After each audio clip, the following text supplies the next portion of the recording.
Good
morning, Lee.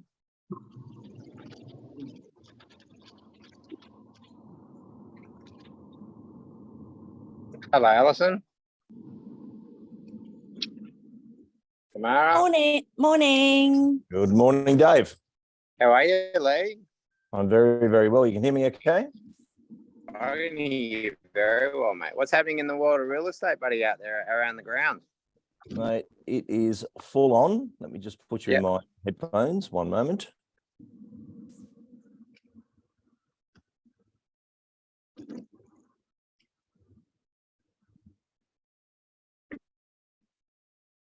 Good morning, everyone. Is that a cardigan, matey king, or a jumper? I just can't tell, mate. Pull over. That's So a Dave, to answer your pullover, question, mate. the world of real estate is back bouncing. There was a lot of ups and downs there for a while, but definitely everyone coming back, feeling that confidence as it goes around the country. Everyone's sick of hearing about interest rates, and you've got to move at some point. So very, very good. Yeah, what I love, Lee, and it's obvious, and we've talked about it a little bit, but I think it's really important to talk about again is, we're going through a cycle and we all act surprised. Like, how often does it happen? But every time it happens, like, oh my God, oh, good market, bad market, quiet market, this way. Like, it's a fucking market. Like, that's one thing we know about real estate is that it swings in momentum, up, down, sideways, flat. And it always has and always will, isn't it? We just really need to concentrate on our process and what's in front of us, yeah? Very much so. And question for the group, if I could, from our last session, we did the advanced listing workshop. Did everyone get that opportunity to break those 4 segments down of discovery, proof points, objections, and confirmations, and then finally that closure and sign off? How did we go with that? Did anyone make any massive progress with that?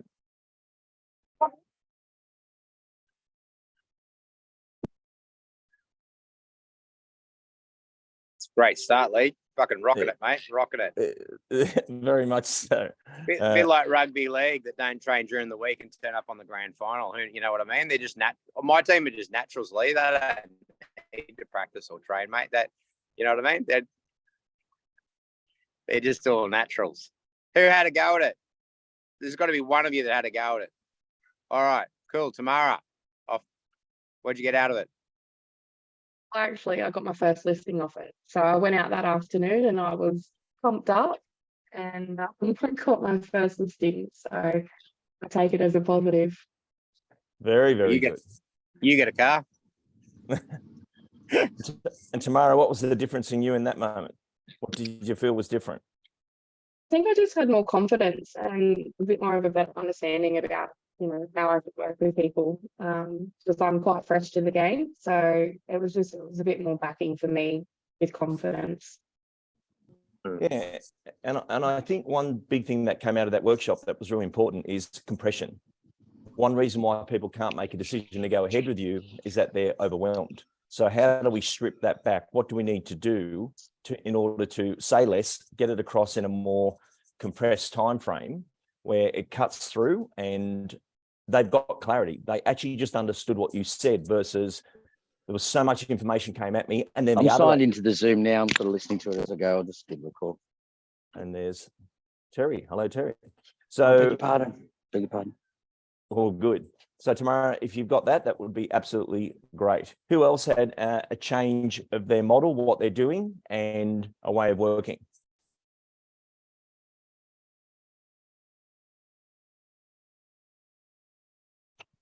I think for me, Lee, it was good to consider a bit more structure back into my listing appointments. I was very structured to start with and then swung the complete opposite way. And now it's trying to balance between the two. Yeah, how common that what gets us there to be really good comes off track. You win a few in a row and you think, I don't need to bother doing that anymore. And I've seen $3, $4, $5 million performers do that, where they start losing a stack in a row and you go, well, just take me back to the structure of what we put in place. Why did that go? You got too cocky and you think you're really, really good and you don't have to do it anymore. Remember, the next potential seller is seeing you for the first time, not your 1,000th. Dave, we're like calling an auction. It's easy to think it's a brand new, like the same crowd every time, but it's not. And you've got to earn that rapport and build that crowd. And I think the secret, Lee, is always have that format to make the client not feel like they're going through a format. You know, that's the skill. So true. So you're presenting once for them. They're not involved in your other 1,000 things. And that's where I said, you know, they count, you don't. Whatever's going on in your life doesn't matter. They're the rock star, and we've got to make sure they feel that we're selling one house once, which is a very, very important part of what we're talking about today. And what's happening today, Lee? What are we talking about? We've actually got a guest speaker coming in today, $4 million performer, charging 3.5% to 4% fees. And this was a case study that we did last time, where when it comes to fees, everyone's got this situation of, you know, the consumers looking at us saying, you're all the same, you're all doing the same thing, why would I go with you? And in this particular instance, the agent said, okay, well, that ain't working. Even at the same fee, I'm getting the same problem. So I'll just go up a whole percent and see if that creates a difference. And I can assure you it definitely created a difference. But the difference for him was then to say, well, now I've got to live up to that, because it's caused a spike in the conversation where people are saying, well, why are you so much more expensive than the others? So suddenly the separation happens because everybody isn't the same now. There is a significant difference. And I'm not suggesting any of you just go up 1%, but I am suggesting that it's an interesting point and question that what is that difference? And a lot of people miss this, but a reason we charge low fees is not a presenting issue. It's actually a prospecting issue, because the more you've got coming through your pipe, the more opportunities you've got, the less you can take on the bad opportunities. So we see the lowest fees charged ever when the cupboards are bare, and just walk all over me, I'll do it for nothing, versus when you've got a stack of people that hello, Tristen. He's just joined. Hey, us. mate, how you going? Very, very well. Now, Dave, are you the host? Cool. Got me a video there. There we go. Am I the host, did you say? Because I just joined in. I wasn't set up as a host that I can see. You're right. No, you're good, I'm good. Trist. Dave Gray, if you can make Tristen the host, if you're running that part of the scenario, that would be wonderful. And for those It'd of be you Taylor that or are, Jake, I think. Yeah. I'll get him made the host. good on you, Jake. Thanks very much. All right. So everyone, nice to start and ask those questions of where we are, where we're going. Today, I am in a conference myself. I'm in Melbourne.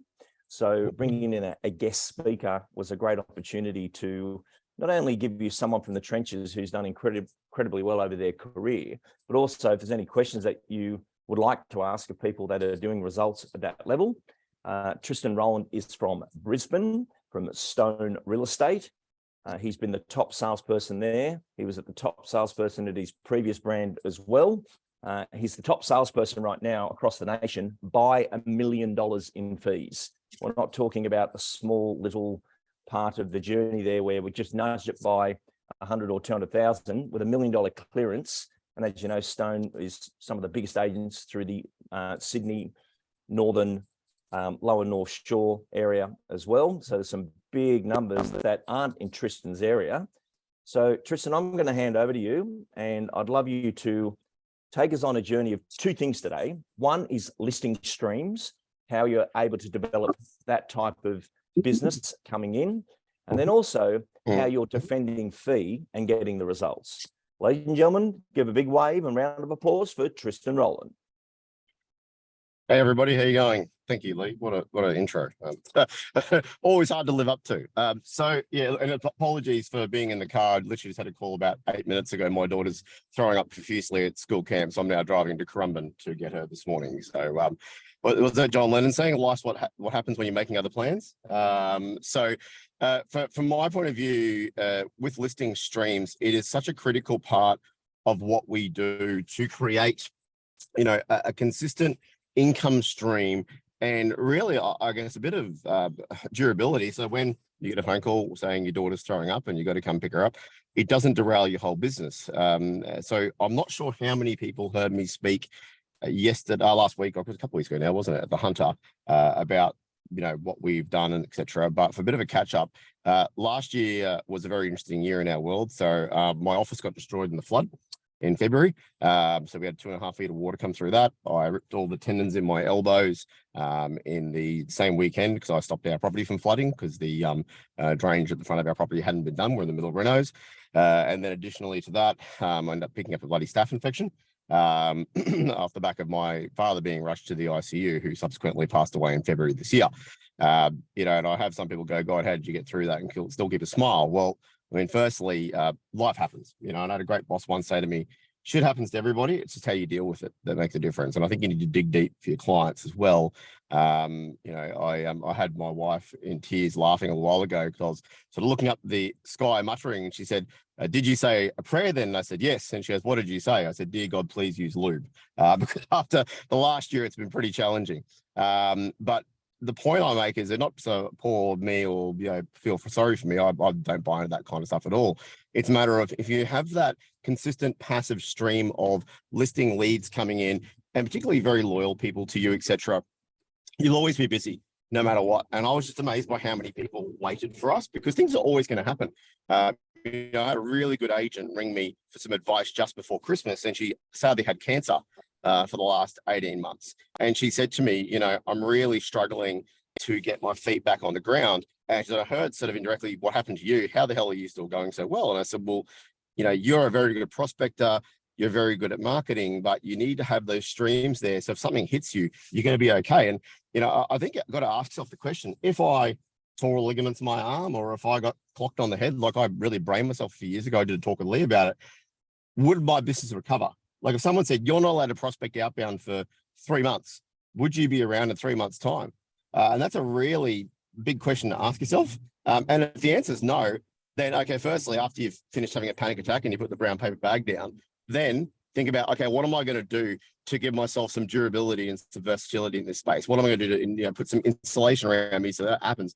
It's not going to be the end of me. And I've said to many people, if you want to take out your number one competitor, just disrupt their listing stream for 3 months or 4 months, because it's amazing how many agents live paycheck to paycheck. So with listing streams, and I'm going to attempt to share my screen the best I can here as I'm driving at the moment. But what I really wanted to cover off was that people talk about cold calling, right? Now, I'm one of those weird sadomasochists that actually really enjoys making 200 calls a day, but I don't anymore. It's actually a very inefficient model to be cold prospecting because you're literally ringing through 100 people and you're trying to find maybe those 10 who are thinking about real estate, and then those 10 who are actually maybe wanting to talk to you, etc., and engage from there. And one thing I asked when I was down at the Hunter was who's actually understood what the term prospecting comes from.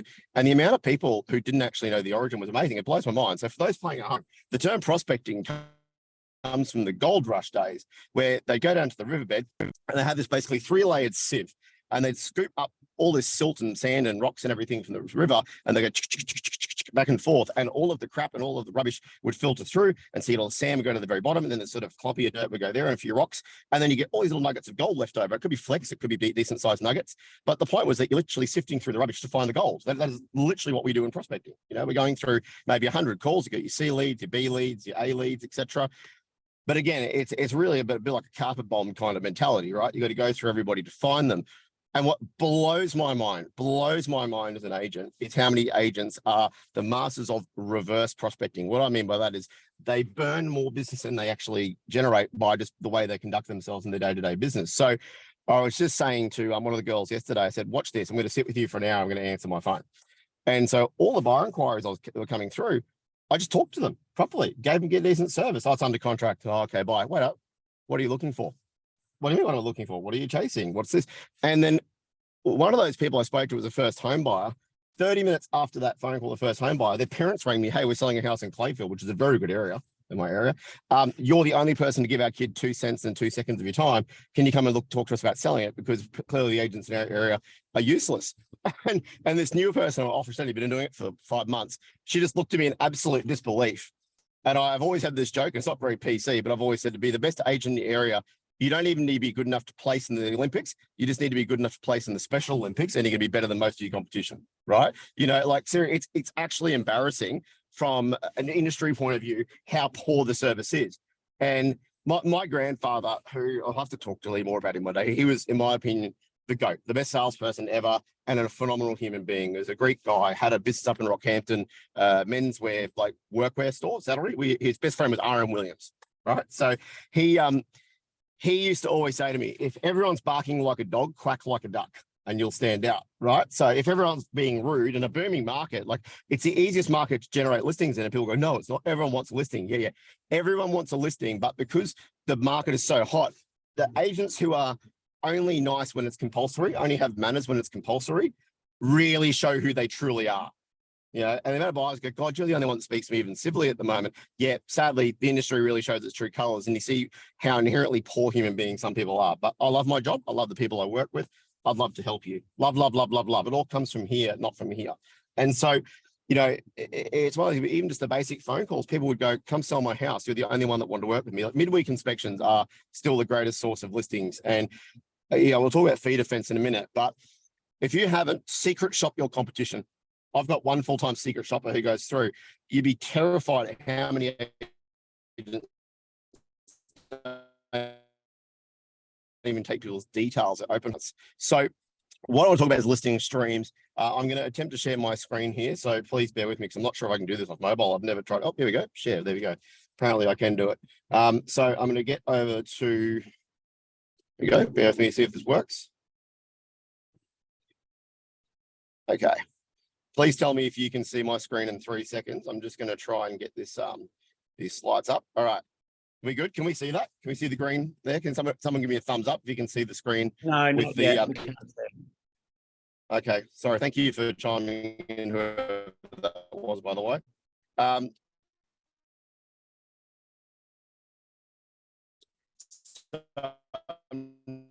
What I'm saying, because I'll email them through anyway. Okay.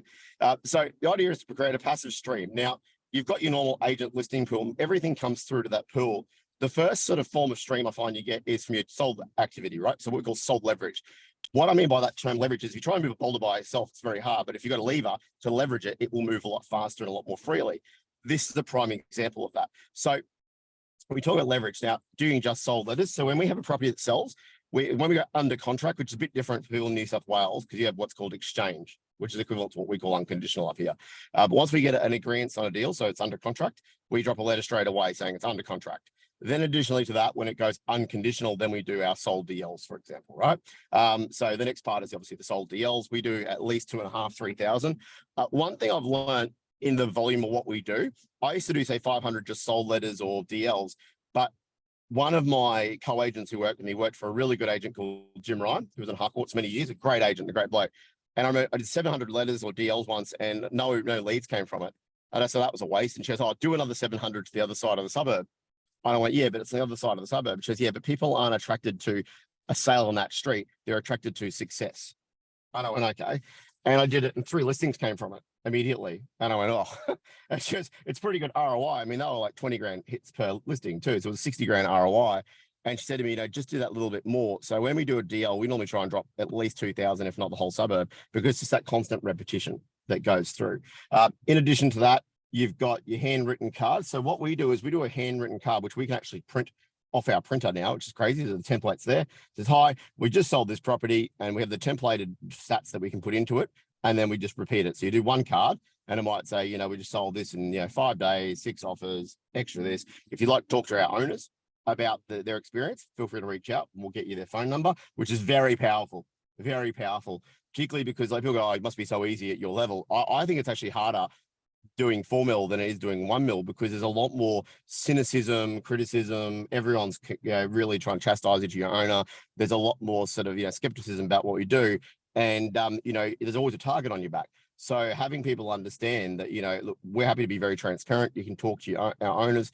That's very good. But handwritten cards, handwritten anything works so well, particularly with anybody under the age of 30. Something doesn't really understand the value of a handwritten card. On top of that, we do social media stuff. So social media marketing for results is just, for me, second to none. It's actually terrifying how well it works. And the more you do it, the more effective it becomes because you get repeat marketing. So you get that thing where someone will touch one of your ads and they may not be ready to go yet. But once they touch your ad, they're stuck with you for life and they're consistently getting the feeds of the next solds that you have in that area, and you can geo-target very aggressively. One thing I say to people though, if you are doing Facebook marketing, and like I can refer you a couple of people I'd recommend to help you with that. One, don't ever outsource it to a third-party company. That is one thing I'll say, because I know a couple of these ones where you can do it, they're actually retargeting other brands' pixels with other brands' marketing, which is crazy. But more than anything, when you set your targeting settings, do it on has been in the area, not lives in the area. Because if you've got someone, for example, like Wavell's my main area, as long as Wavell, but they live in McDowell, which is John's area, but they come and visit their investment property, you'll get them from that, if that makes any sense. So sometimes you can be too over-targeted. But to give you an idea, if I do a $700 campaign on that, I'll generally generate 2 listings, which is insane. Like the ROI is through the roof. You can really quantify it. You can also see what age demographics are reacting with it. It's interesting, even the people who don't call immediately, it's just that constant profile. I have vendors saying to me, I had a vendor the other day go, I've seen 9 of your sold properties come up in the last 2 weeks. What am I doing wrong? They're saying that, what am I doing wrong? Why am I not sold? What can I do? And it's like, well, I've been kind of telling you for the last 2 weeks, but at least you've accepted maybe I'm doing my job. So they've now come to the table on price, which is fantastic. We'll sell that today. So listing streams, again, just listed. So when you do a just listed letter, one of the big ones I love is OFI invites. So what I mean by that is that you do an invitation, normally do 100, 200, depending how busy you are, to the street. Hey, we're having an open home this weekend. Come visit. Now, I love that because it gets people to see you at full flight. I have a team of 5 other people on my team, and 5 of us do open homes on a Saturday. And when people see us absolutely nailing it at the open home, they go, these are the people I want selling my house, particularly if it's a high-end house and it's a very big house. And I feel regularly say to me, I don't want to go to that agent to sell because I went there and there were 70 people at his open home and he was on the front door. The house was completely unmonitored and everyone was under so much stress. And it was completely, it was haphazard. Like I say to people all the time, why would you give it to an agent to miss 20 or 30 of your people that you attract off the marketing? What a waste of money.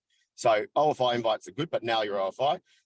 Gonna be pumping cards. So what I mean by that, those gonna be pumping cards is we'd write a letter to the street or handwritten card saying, hey, we're going to be pumping on the weekend. We've had a lot of inquiries.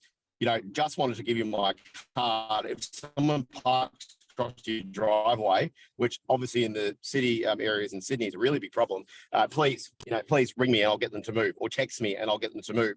The amount of people that will text you, go, this is my number. So no, I just quite often say, hey, can you just text me what number you're from? So when you ring through, I know it's not some generic buyer inquiry. I'll know to get onto it straight away. And you get off the street, they register their details with you just so they can have a whinge. But it's incredible. And also you're showing how active you are.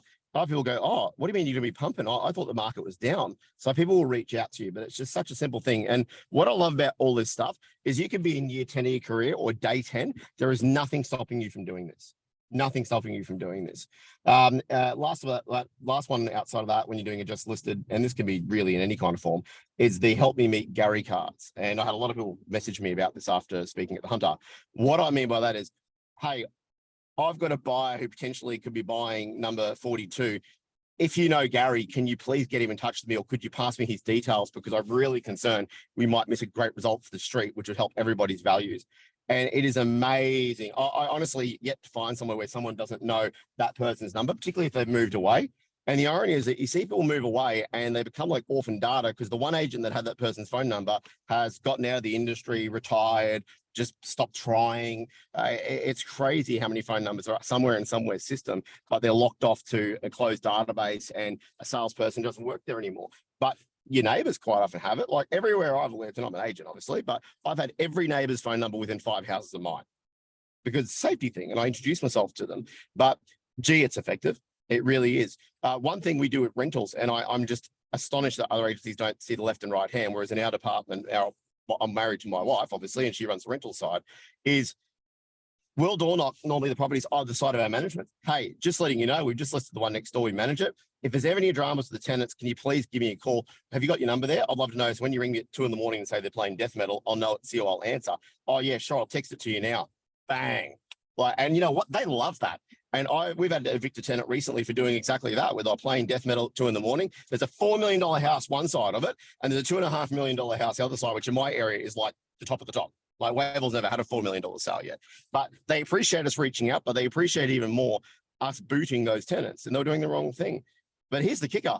If we didn't do that, they'd go, oh, I can't stand that agency, Stone Aspley. They put those drop kicks next to me. I'll never sell through Tristen because of what the rental department's doing. Like, that's nuts. So really be mindful of that, and just getting in touch with people doesn't hurt. Outside of that, we've got auctions. Obviously, doing your door knocks around the auctions, a bit of a no-brainer. In addition to that, can't make it Zoom link. So if someone can't make an auction, Zoom link, I got to say, I think agents broadcast their auctions too openly.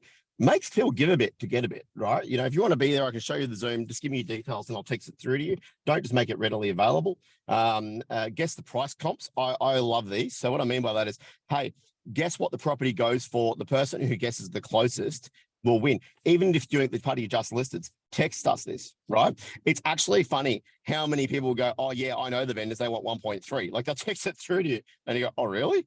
But again, it's really good buyer feedback as well, because I always joke to my owners, when we get in the market like we are now, where it's been a large correctional phase, yeah, we did the follow-up from the weekend. Oh yeah, but people are going to tell you a low number to get us down. The ones that want to buy it, yeah, I agree to a degree. But the people who don't want to buy it, we incentivize them to be accurate. And they go, what do you mean? We do a $50 Uber Eats voucher for every single property we sell. The person who guesses closest to that wins the Uber Eats voucher. And it is hilarious how buyers conduct themselves on the back of that, because they go, oh, I can get an Uber Eats voucher. Well, and they become like Michael Bloody Matusik and Bernard Salt. They're like, well, based on economic and fiscal indicators, it's probably going to be 1,333,000 to 1,348,000. Like, it's insane how much effort they put into it. And you also get really good market feedback. So give them a reason not to shoot from the hip and punt it from downtown, and you'd be amazed the feedback you get. But also you get a lot of really qualified data. And I have a lot of owners who are buyers going, that's really smart. That's really good feedback. That's honest feedback from buyers. And again, it's passive. Outside of that, we have got calendar-based activities. So what I mean by calendar-based activities is market updates, a good newsletter, and this is something I really pride myself on. If you'd like a copy of our current newsletter, after you finish the session today, just send me an email. My email is TR, because everyone misspells both my names, at Stone Real Estate. Very easy. I will send you a copy of our market update that we're about to send out. It is so good because proper data. No one needs a 14th recipe for pumpkin goddamn soup. I get so frustrated at some of the things I see agents send out. People want to know what the hell's going on. They want real data. We did one at the start of 2021, and it was the best newsletter we've ever done. I quoted 48 listings in one quarter to that one because people said you were the only one that actually explained what the hell was going on. And it's funny, when everyone's going, just sold, just sold, just sold, because everything's selling, people are like, yeah, I get it. You're all getting paid. You're all making too much money for what you do. Whoop-de-doo. But when you actually explain meat and veg content, people go, this person is a real estate professional, not a real estate agent, which is a big difference. So market updates are important. ECHA, well, I think you guys got the Royal Showdown there. So every year we give away ECHA tickets. They're incredibly powerful. People love it. It's amazing how people will claw over each other for simply, what, $50, $100 for the tickets. One thing I find hilarious, I start getting calls about now. People going, you're doing ECHA tickets this year, trying to get a jump on it. For anybody that has a personal Facebook page, this is the really good hack that I learned. So one year we said, rather than doing a first in, best dressed phone call session, what we're going to do is like our Facebook page, and when we put the post up, it'll be on this day, but we're not announcing the time. The first 50 people to comment on the post will get their tickets. I went from 45 likes on my personal page to 542. I got half my core pipeline, which is 1,000 people. Half of them liked my Facebook page. Now they just get fed constantly. And I could not believe how quickly and how easy that worked. So if you want to get all your clients imported onto your Facebook page, which you're mad if you don't, because it's just free, constant stream of activity, that is one of the easiest ways to do it. There's many ways you can do it, but that's just a no-brainer, and it'll cost you bugger all. Christmas cards and gingerbread houses. I love my gingerbread house. I have a little German guy down the Gold Coast who makes them for us.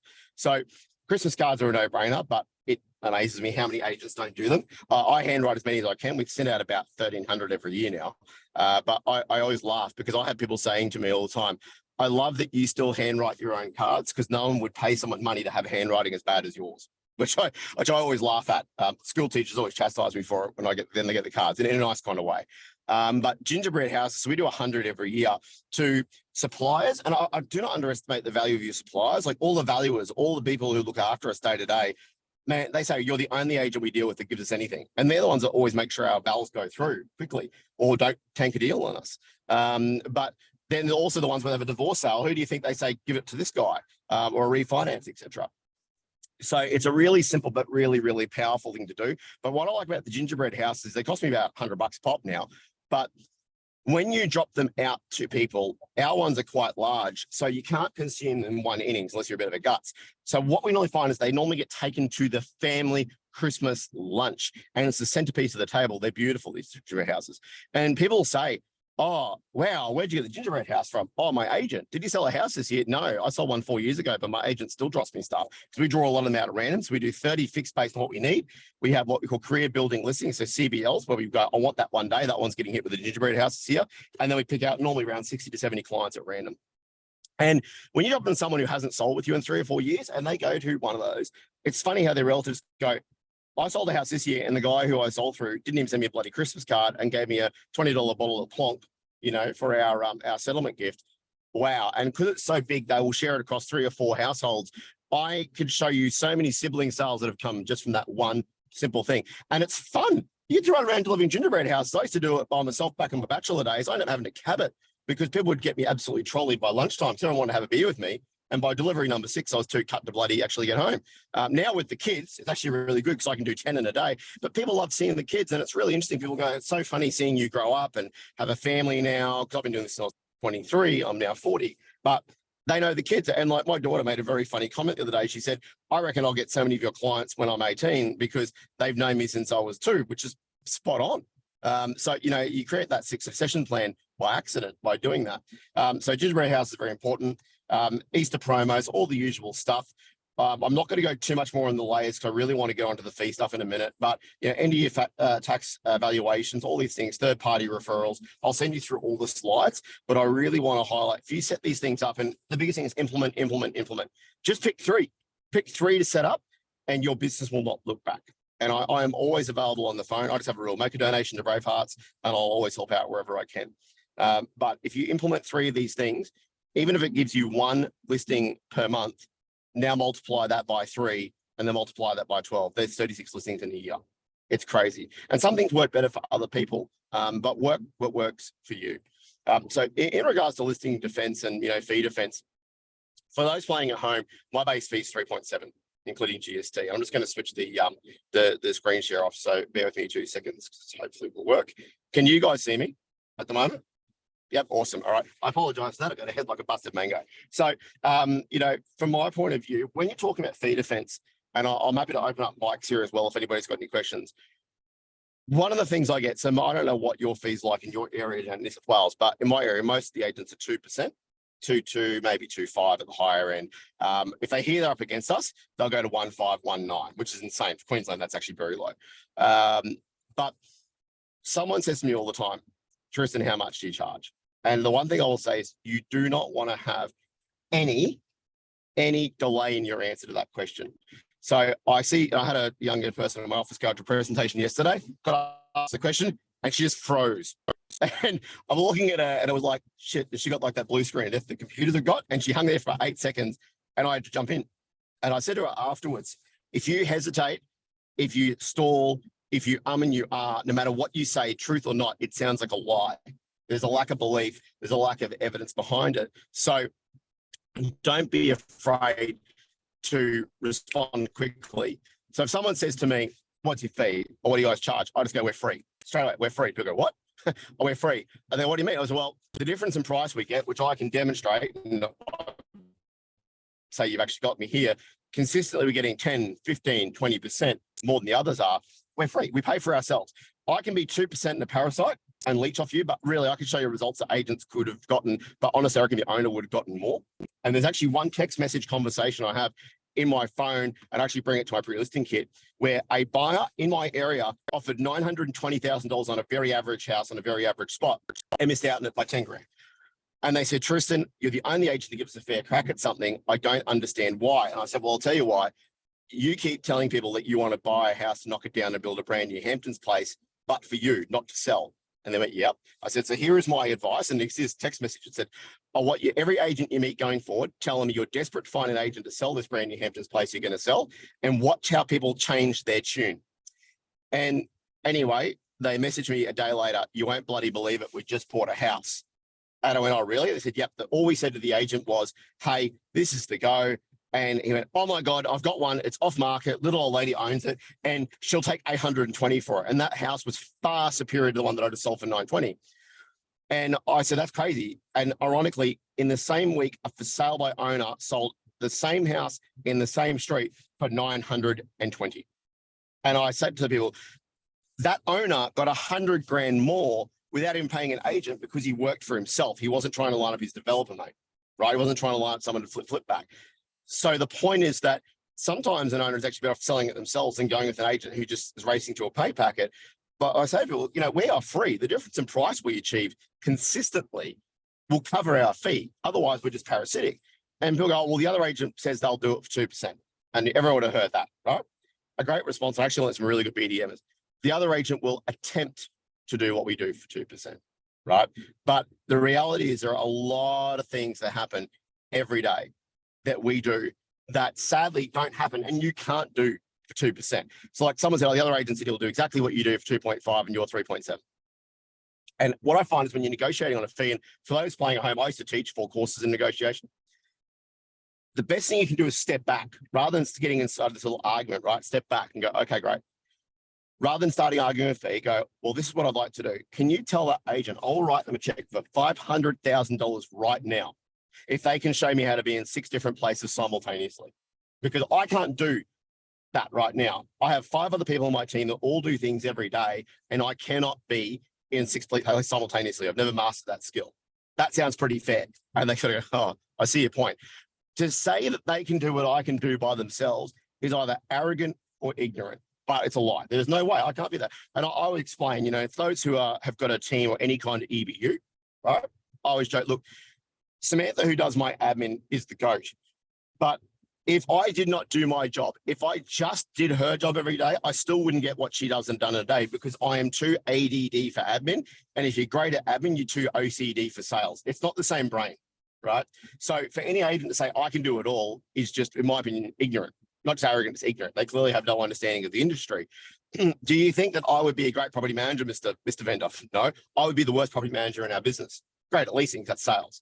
But also you put a property manager into sales, they don't sell it. It's not their skill set.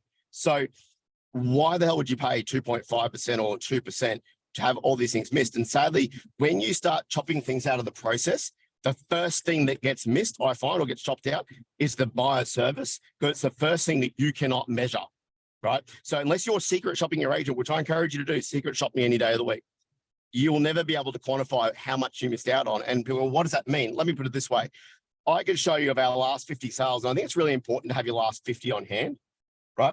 Here are our last 50 sales, where the buyer came from, private inspection, private. Like my last 50, 31 buyers of the 50 came from the private inspection. It doesn't mean it was the only buyer. It just means the highest buyer came from a private inspection. And if you can actually quantify that to go, well, there's 60 grand, there's 80 grand, there's 50 grand. And I've done a lot of coaching for agencies, particularly in Melbourne. And what I used to do as a social experiment is I'd ring 5 agents in that brand before I go down to Melbourne and try and get through a property before the weekend. And guess what? Nah. See you Saturday. 10 o'clock, it's an open, it's an auction, can't talk price. Wonderful, right? You are a glorified brochure stand if that's how you do your job, right? If you're not qualifying buyers, explain to them why. Like, has any agent you've spoken to actually made any effort to qualify you as a buyer when you rang up? No, right. Are you looking to buy a house? Like, where are they going? Are they going to rent? No, I'm buying a house. Great. Who has spoken to you about that? No one. Well, I'd like to talk to you about that because I need to know my buyers inside out. And I regularly say to my vendors, I want to help you buy because for me, I'm going to work really hard to get that last 100 or 200 grand. I'm going to be really annoyed if you hand it over at the other end really easily. So can I help you buy? Has anybody else asked you if they can help with that? No. Do you know why not? Because they're not getting paid for it in their mind. But my job is to increase your net financial position, not kick you out of your house. And that's a big misconception in real estate. So the key is here is to have vendors understand that your care factor here is off the chart because you actually give a shit about them, right? Anybody can list a house, anybody can hand out brochures, but they need to know that you're going for the best offer, not the first offer. And a vendor the other day said, the other agent said they're going to do it for 2%. I said, okay, great. Imagine what they charge if they returned via phone calls. Imagine what they charge if they did their job Monday to Friday. In my area where it's very doctor dominated, I said, I can show you buyer after buyer's phone number. I will ring them in front of you right now, put them on speakerphone, where they will tell you they rang every agent. You name the agent, they'll rattle them off. Every agent. And they said, nah, not getting you through midweek. Oh, hello. So they'll get you through midweek, never. During the weekend, sure, 10 o'clock when everything else is open between 10 and 10:30. But some of these people have been the head of emergency department for the RBH, the head of cardiology for Prince Charles, really big heads of ICU. They can't do a Saturday, but the agent goes, no, that's what works for me. But the problem is a lot of agents want to earn cardiologist wages while working council worker hours, and it doesn't like. I was funny. One of the agents that I spoke to at the Hunter, he rang me afterwards, and it was a really great phone call to get. And he said, "Oh, I listened to your advice on getting a tier. And what I mean by the tiered commission is, here's my fee at this, but here is me getting a reward if we get more." Because I regularly say to a vendor, the other agent said 2 and a bit. Okay. Did they even ask for any incentive to get more? No. Right. Well, at least they've told you up front they're not going to try. Because the difference between 1.4 and 1.6 for them is literally like $4,000 gross before franchise splits, office splits, tax. They've told you up front they want no incentive, which is insane. Wouldn't you want a bit of incentive to work a bit harder? Well, that makes sense. Yeah, right.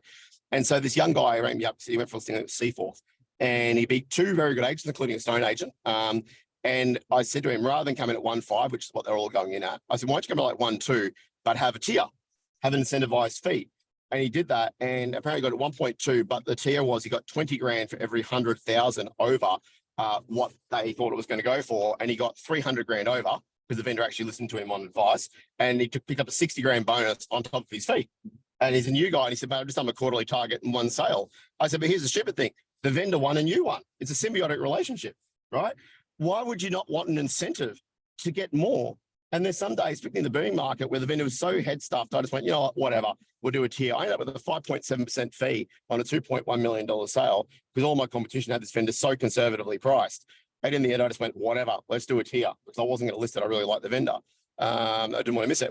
And she loves me still, as you can probably imagine, to at $610,000 extra.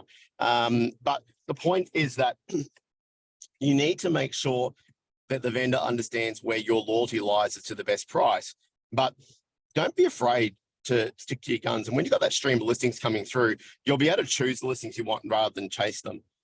But when you get that real sort of challenge on fee, don't hesitate. And have case studies. Like I'll regularly go, well, here's the sale, and okay, here's the person that came off the open home, and then here's the person that came off the private inspection. Thank God I did that 5-minute inspection because it resulted in an extra $110,000 for the vendor. Or here's the offer the owner wanted to take. And I said, look, it's good, but it's not the best, in my opinion. Let's hold out. And we got that $60,000. And one of the most powerful dialogues I'll ever give you is this. Owner goes, well, they're at 2.5 and you're at 3.7 or whatever. And if I got dropped down to Sydney, I would use this every day. Okay, Tristen. So, what I can't see any difference. I agree. At this stage, it's very, very hard to differentiate, particularly if you own a business. You'll always joke, there's no such thing as a bad interviewee, right? Everyone interviews for a job pretty well, but you'll see what they're like when you've got the job. Agents, when you first meet them, I find that the ones that are hungry and the ones that are starving look pretty much identical, right? But you'll see the difference between an agent who's hungry for the business but doesn't need it versus starving for the business and needs a pay packet when you get a low offer on the table at the start. When you get the first offer, then you'll start to see exactly who you're dealing with. And one thing I learned from teaching negotiation is teach your vendors how to negotiate. And I said to them, do you want to be able to expose who the good negotiators and who the poor ones are? Yep. Ring us all. Tell us we haven't got the listing. Ring me too. That's fine. Tell us we haven't got the listing and see the reaction you get. Or I'm giving it to someone else unless you move on your feet. And if you ring me, I'll go, look, it sucks. And I'd be lying if I wasn't saying I wasn't disappointed, but I respect your decision. I'm not moving on my fee. Really? Well, look, the reality is you're actually asking me to alienate the 2,000 people before you who have paid that fee. So I'm not going to upset my entire client base, but more than anything, I can't do what I do for the fee they're doing. I have to tell my staff, have this one off, right? So I get it, but that's fine. But what you find is the other agents go from 2.5 to 2 to 1.5. And I would say if they're in a panic mode and they knock 30, 40% of their pay packet off, do you think they're not going to do the same thing to you?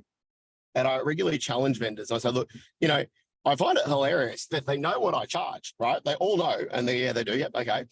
But they'll tell you they're the best in the area. Well, if you are, then why aren't you charging just as much as Tristen, if not more? Because if we were out overpriced, we'd get outpriced from the market.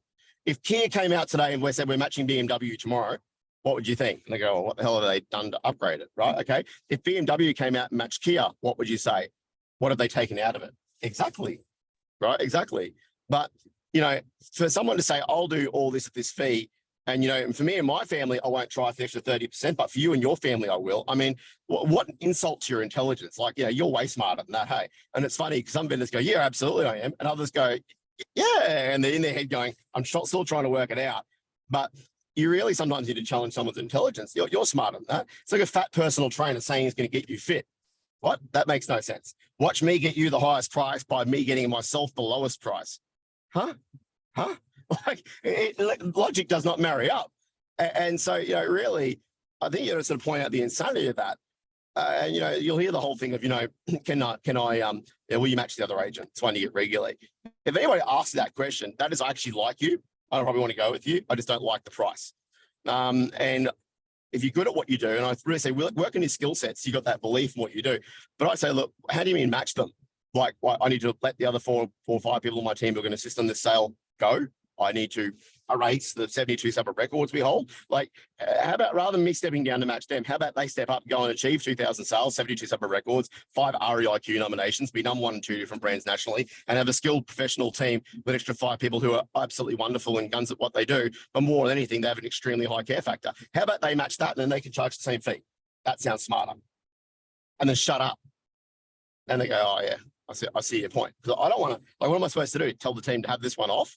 Because the economies at scale is absolutely stupid. And I say to vendors regularly, if you are going to say to me right now that with 5 extra people pushing the cart, with the extra traffic we get through realestate.com, through Facebook, etc., I can't achieve 10 grand, 15 grand, which is quite often all it is, right? Difference. I'm honestly going to get up and go, truly. Like, if you not believe all those things combined would not make a 15 grand difference to the end product? Yes, I do. Great. So all I'm asking for is a crack. And I think this is where agents get it wrong. Correct me if I'm wrong. You don't pay my commission up front. And they go, no. Right. So before we sign a contract, you still have the right to renegotiate with me if I haven't lived up to the hype. Fair? Yeah. Right. So rather than arguing here, which is insane, and I actually think any agent that gets penalized on fee up front has a chip on their shoulder for the remainder of the campaign. It is the worst way you can negotiate with anybody you employ. Imagine if you said to your concrete or your chippy, I'm going to screw you as hard as I can on your fee up front. You're really going to put your back into this effort. Every tradesperson I work with, I never screw them on their price because I want them to not have that chip on their shoulder. And not only do they do a great job, they go above and beyond, right? We had a builder who did our first office and everyone was like, oh, screw him down. The other guy will do it cheaper. And I said, no. I said, mate, your reputation's very good. I'm not going to argue a dollar. I went, really? And then what happened was when he was doing another build on another house at the same time, there was a huge amount of excess on marble on this house they built. And he said, mate, I'm putting all this marble in your office for free. He put $80,000 worth of marble bench tops through our office, all because we didn't screw him over 10 or 20 grand. It's nuts. So I'd say to them, look, you know, if your boss came to work and said, you know, the guy with no qualifications, no skills is going to do it for 30% cheaper, would you say, that's cool, I quit?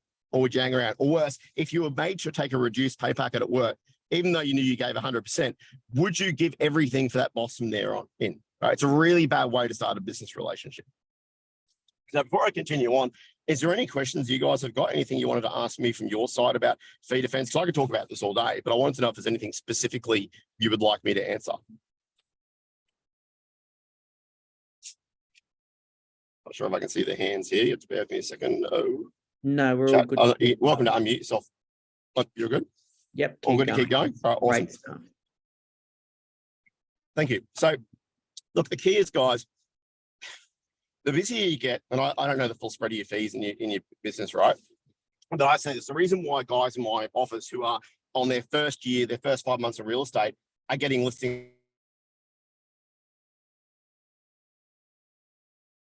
Second. Can you hear me? Can you hear me, guys? Yeah, we've got you. Yeah, sorry, I just switched it over to like safe driving mode. I'm just trying to flick it back so that sorry, I can't see the what do you call it, the camera anymore, but there we go, beautiful. Okay, cool. So the reason why these guys are getting a fee with a 3 is that they have a great value proposition, because we try as an office to provide everything we can to our guys to give them the utmost confidence, and to all the business owner, the senior management people here in this conversation, and even the people inside the business, sit down one day, go have a lunch together, order Guzman in, and go, right, what are we going to do to make sure when we roll up to the table, you have the best value proposition possible for the vendor? What do you do that makes you unique? I always say, I don't really care whether I'm in stone. I was in place for a long time. I could be eggplant emoji realty. I reckon I could roll most agents, because people don't give a shit what jersey you're wearing. They care what you do with it, right? Look at the Dolphins. Bloody Wayne Bennett's turned them into an absolute, footy chip wrecking anomaly, because he knows how to build good culture, right? They're a new brand, but they're making their own brand. For me, when we joined Stone had no presence in Queensland, and we are Stone in Brisbane, and so they were riding our presence in our brand. But what we did up here creates a brand for them, and so you are your own brand within a brand. And I heard the term brand used way too much, but the point is that when you sit down at that table, do you truly believe that you are providing the best for the client, or is there a wobble in your voice? Because you're not, and if you know that, then you need to fix that immediately. We go in there knowing, because we know how little our competition does. And one of the girls in my office who's had an absolute barnstorming start to her career, first thing she did was went and secret shopped all the agents in her area, told her to. 6 of the first 8 open homes she went to, the agents didn't take goddamn details, not even phone numbers. And I as an agent, I just can't even get my head around that. And, we say, well, have you actually secret shopped the agents you're talking to? No. So you're going to appoint them based on, trust me, this is what I say I'm going to do. Like, trust me, I'm a real estate agent, tends to be a self-canceling statement, in my opinion. I want you to secret shop the agents you're talking to before you appoint them. Ring them off a different phone number. And it is amazing how people talk to people differently when they think they're just a buyer. It's just a buyer. And they go, wow, how can an agent follow up someone if they haven't got a phone number to follow them up? Apart from the security risks that come from that, and just the insanity of it, and the lost prospecting, the open homes are amazing. That arrogance, but more than anything, the complete contempt for what that's going to cost that client. They don't respect their own money at 2%. So no doubt they have no respect for your money at 1.4 million or 1.5 million. And as she said, I just have to be good enough to place at the Special Olympics. I'm the best agent in the area. And I said 100%. And first listing she got, she took it off 3 other local agents who had it and sold it for over what they had listed at. Her first listing ever. And then all of a sudden she's become magnetic, because everyone's like, who's this new kid on the block that actually does their job? What a concept. So experience is one thing, but effort is everything. And, quite often I go, oh yeah, their agent seems very, very keen. And for the older agents in the business, right, I've got an agent who's joined me, he's in his 50s, and, he's a great agent, very, very skilled. He joined us recently. And he said, some of the young guys give me a bit of grief. I'm like, yeah, mate, but this is the first time they've seen this market ever. We haven't had a market like this for over 10 years. I always joke to people, enthusiasm is only 1 can of Red Bull away. Experience is not something you can buy in a can. Now, I'm like Red Bull on steroids. I get that. I'm very high energy, but I've also got the experience to back it up. But if you're an experienced person, that's what you have to use to your advantage. An experienced hand is calm and cool and disciplined and won't panic at the first offer, and they know how to deal with this market space. You don't want to be on that learning curve for that new agent right now, unless they've got a senior agent riding shotgun with them. Simple as that. So having that value proposition is very important. One thing, I did a training session for Place Graceful once, where they were getting beaten left, right, center out of nowhere for listings. And I said, right, what's your unique point of difference? And these young guys went, oh, we're good communicators. Right. Do you think Ray White rolls into the presentation and goes, look, we're shit house communicators, but we're great negotiators? No, that's not a unique point of difference. Oh, we're great negotiators. Again, do you think Remax rolls in and goes, look, we couldn't negotiate our way out of a paper bag, but we're great communicators? No. So that's called basic standard things. But the problem is, our industry is so below average most days, we think the most basic of customer service is now something special. It's mad. It's absolutely mad. So find those things. Like, for example, my agency, Every day we get 507 views per day to our listings. The nearest agency to us in Queensland is 182, literally less than half.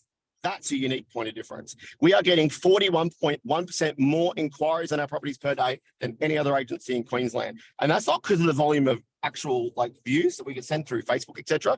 That's because when people ring us, we answer our damn phone. We'll get them through midweek. We have a building and pest report for every single property, high customer service. And I explain to people all the time, look, the best way I could explain our fee in simple terms, how the hell can Harvey Norman charge $2,000 for a TV still that you can buy for $1,200 from JB Hi-Fi? And I'll open up the floor here. Has anybody got an answer for that? How can they do that in this current environment still? Anybody got the answer? No.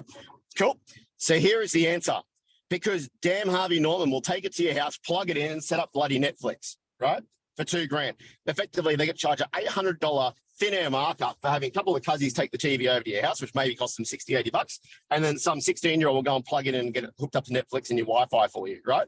So they might have $150, $200 outlay, but they're making maybe an extra $600 clean, thin air profit that has nothing to do with buying product just because of good goddamn service. Boomers will pay good money for good service. I find boomers are the easiest ones to get a high fee out of because they get it.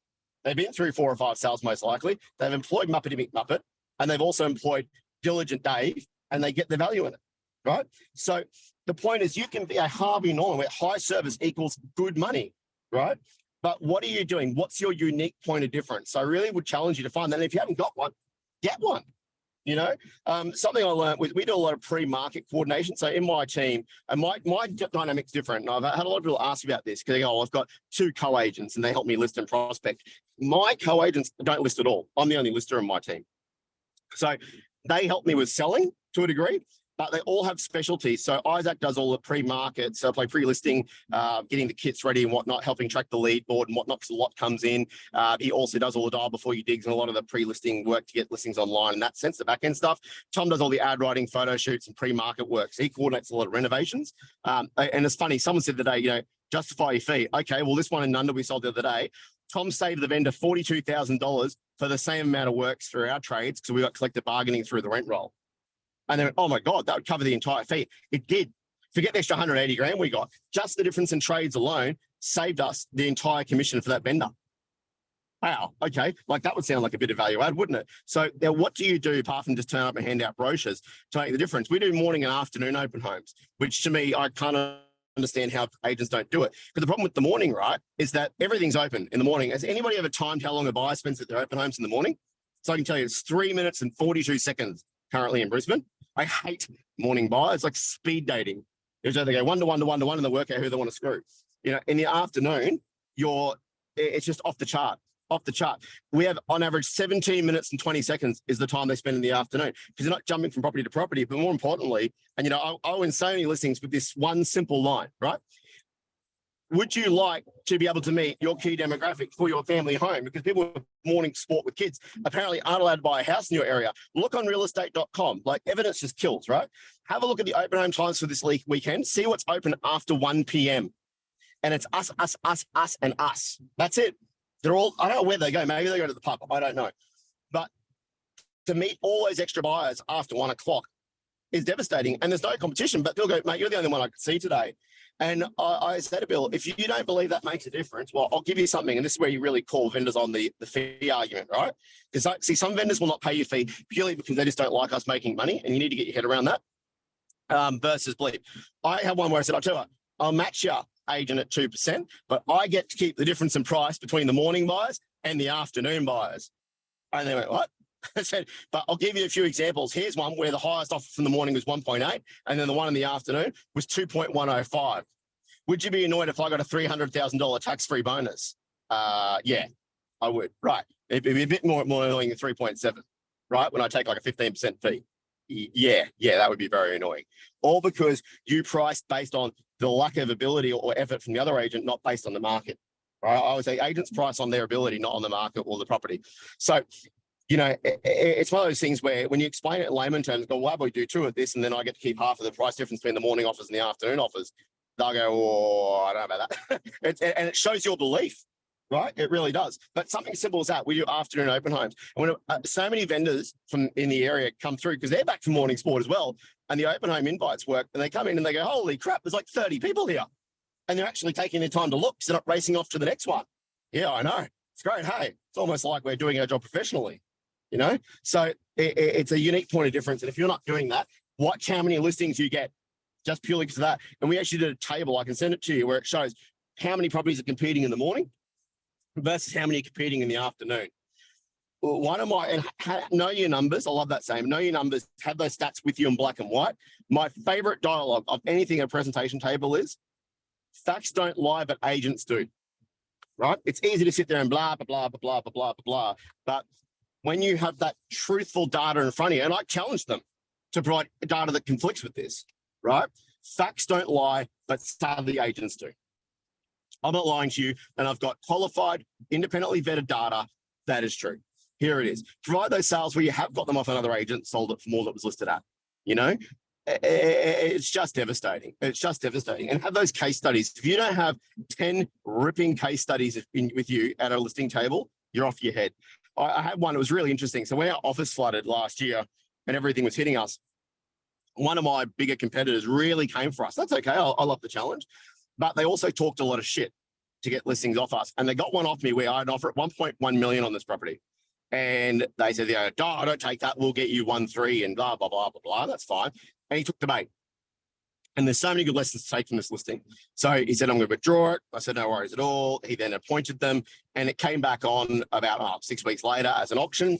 And don't ever get bitter. That's one thing I'll really drum into people. So I sent a text to him and I said, hey, I saw your property going to auction to other agency. Mate, it's a great house. I wish you the best of luck. I hope it absolutely goes off for you at auction. Just be nice, right?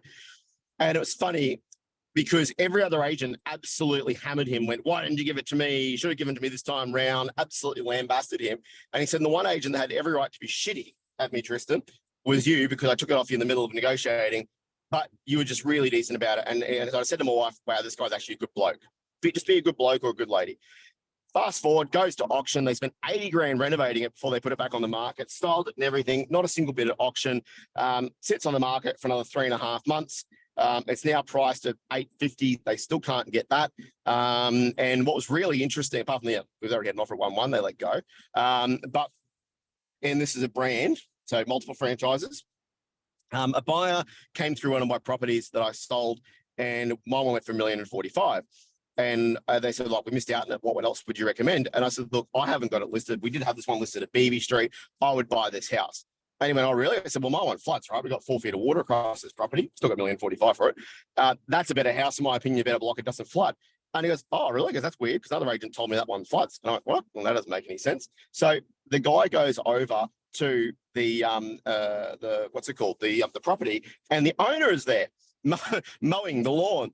And anyway, there's some guy sitting out the front, and the owner goes, hey, mate, can I help you? And he said, I've just been told to come have a look at this. He goes, oh, okay. And he goes, are you the owner? And he said, yeah, I am.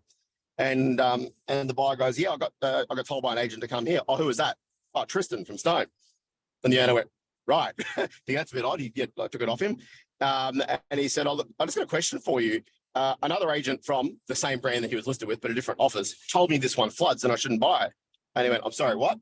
And what happened was the agent, being petty because it wasn't with them, was actually white-handing that listing. And it's pretty insane when you think about it. But what happened was the vendor went, right, I'm with the wrong brand, and that's ridiculous that they're torpedoing me because they're bitter. They didn't get the listing. And so he rings me up. He goes, mate, I just found out that you sent a buyer to my place, which you didn't have to do. You have every right to be pissed off at me. He goes, mate, can I come back? And I said, I'd love you to come back. And we got it, and we sold it in 3 days for $910,000. So over what it was listed at, when he was getting told to drop it to 800. Sorry. So there's so many good examples in that. But having that case study of the high talk and we'll do it for 2%, we'll auction it. But what I really take great issue is they cost that owner 200 grand by talking crap. But again, what are you worth? And I have 2 examples of case studies when things go right, and here's the extra money we got. But also one that says talk is cheap until it isn't. And it's really good listing defense. Here's one where we had it listed and then blah, blah, and co said this. The vendor took it off us and then sold for 200 grand less. Again, there's that 20% gap in price. It's easy to do this, but let's just talk meat and veg here. So, you know, being able to actually articulate, I'm the sanitary prosecutors for those playing at home. If you haven't got evidence to back up what you're saying, and I love what Lee says, statements get judged. I'm okay with that. I don't mind having statements judged because I was a sanitary prosecutor. My whole childhood was a cross-examination. But have evidence to back up the statements. Questions get answered, as Lee says. So you can ask questions and what's important to them. But when you've got the evidence to back it up, the belief, and you're probably getting this down, transference of energy is so critical in our job. Being able to transfer the energy and the passion. And like people say to me, all right, well, you know, you're doing a lot in fees or whatever. People can't do the exact maths, but they have an idea. What inspires you to get out of bed? Like what makes you go for the extra 100, 200 grand?